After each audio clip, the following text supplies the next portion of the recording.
Hunter x Hunter is a series that I've been cherishing for a very long time now. Although unlike others, I heavily enjoy Gon. Now he isn't like the most hated character or underrated or anything like that, but I constantly hear that other characters are just straight up better than him. Which, yes, across anime, you are gonna find a better character than Gon. Like, even I will admit, there is some characters in Hunter x Hunter that have aspects about them that I like more than Gon. Hunter x Hunter is a show that you can watch and just enjoy, which I did for a very long time. As I grew older though, I would see continuous shit talking about Gon, which made me ask myself, why is Gon my favorite? So after some thought, I came to the conclusion that it's because of who he is. Gon is just a child that wants to meet his father. That's what he wants, and it's very clear from the very beginning. But the journey he goes on to achieve that goal is what made Gon my favorite. I know that's just the fucking entire anime. Yeah, I get that. But it's because in every arc, Gon is given something that holds him back that he has to overcome one way or another. That's how every story goes. In the 2011 version of the anime, there are 7 total arcs. The Hunter Exam, Zodiac Family, Heaven's Arena, York New City, Greed Island, the Chimera Ants, and the 13th Hunter Chairman election. Today, I really want to focus on Heaven's Arena and the Chimera Ants arc. We will begin after the main group of Gon, Killua, Leorio, and Kurapika split up and go their own ways, kind of. Gon and Killua stay together and travel to Heaven's Arena in hopes to get stronger and some money, because quite frankly, they're broke as shit. But before we go any further, we must add some context. Yay, we love context! During the 4th phase of the Hunter Exam, where the applicants must take fellow applicants' badges in order to get points and pass. They are given a specific badge number for their main targets, which gives them the most points. Unluckily for Gon, he draws Hisoka, which he does manage to get, but in the end, he gets paralyzed by another applicant, who proceeds to steal both badges. Dr. Disrespect quickly gets back and returns both badges to Gon. Gon doesn't want it though. Getting them in this way is not how he wants it. So he tries to give it back to Hisoka, but Hisoka doesn't take it. Instead, he fucking, you can't see me rock bottom the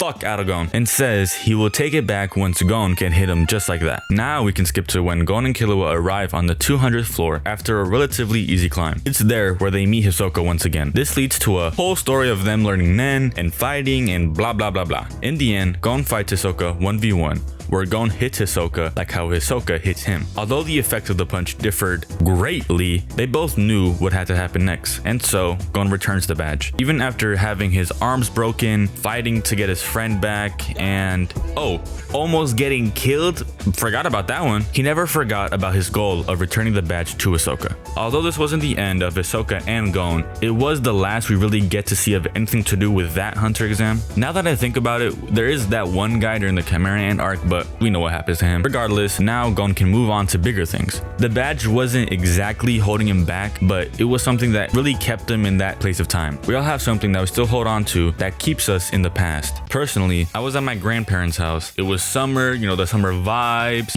all that good stuff. So I, as a kid does, wanted to go outside and ride my bike. And as I'm leaving the house, I go through the gravel / asphalt driveway. It was really just a mix of both. As I was turning the corner, I ate shit. The end result was my knee started bleeding this dark red color that was foreign to me. Unlike Gon, I can't confront that gravel and give it a piece of my mind. Instead, I took his situation as an inspiration and confronted it by just riding my bike over the exact same spot. It might not be something revolutionary or quite frankly life-changing, but if I were to give any kind of advice from my experiences, it's to know that in most of every situation, you won't be able to directly relate it to you because every situation varies in difficulty and extremity. The one thing you can do is relate little pieces of everything in order to navigate your own path. For example, the Chimera Ant arc is a very different case, where Gon's main problem deals with pain and anger. The pain of losing his dear friend and the anger of not being able to save him. And then his crash out. P2 is one of the Chimera Ant King's royal guards,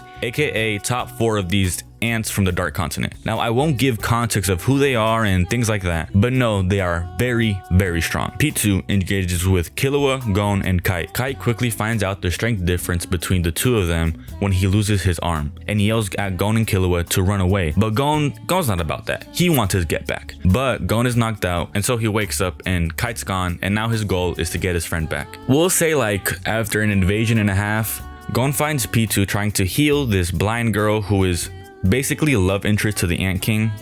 We won't get into the biology of that, but all we need to know is that Gon just wants his get back, basically. In the end, Pitou leads Gon to Kite's dead body, in which Gon was thinking she could heal him as that was the deal they made with each other. Pitou reveals that Kite is dead and there's nothing she can do about that. In that moment, he blamed himself for Kite's death. He blames himself for not being strong enough to save Kite, but there's also the side of him that's angry and blames Pitou. In the end, Gon gives up everything and crashes out. If we're being honest, they don't really fight. Gon beats the fuck. Gon really just kinds of bullies her and beats her to a pulp. When I first watched it, and many times after, I thought that was the coolest shit, you know? I mean, technically speaking, Gon was getting his main character moment. Gon, he was whooping ass. But now that I look at it from the lens that I have now, it sucks to see this kid give away his life to let out all of his anger. And when I think about it, I can't help but think about how Thorfinn gave away his entire teenage years and childhood to basically kill Askeladd. If it wasn't for Killua, then Gon would have died. So now I ask the question to you.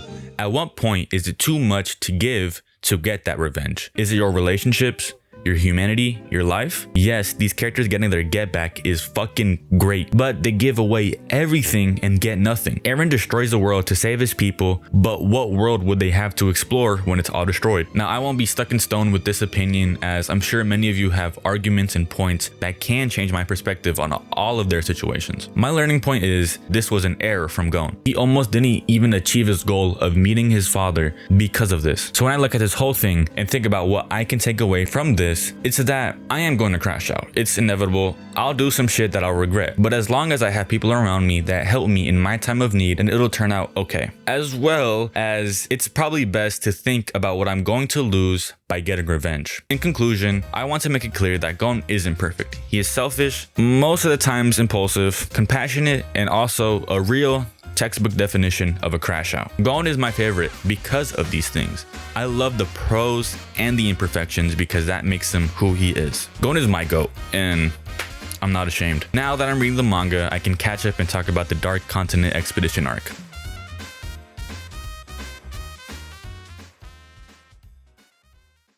You can be mad at me all you want, but you can't be on mom's phone Googling anime lesbians and not know how to delete your search history and act like that's my fault.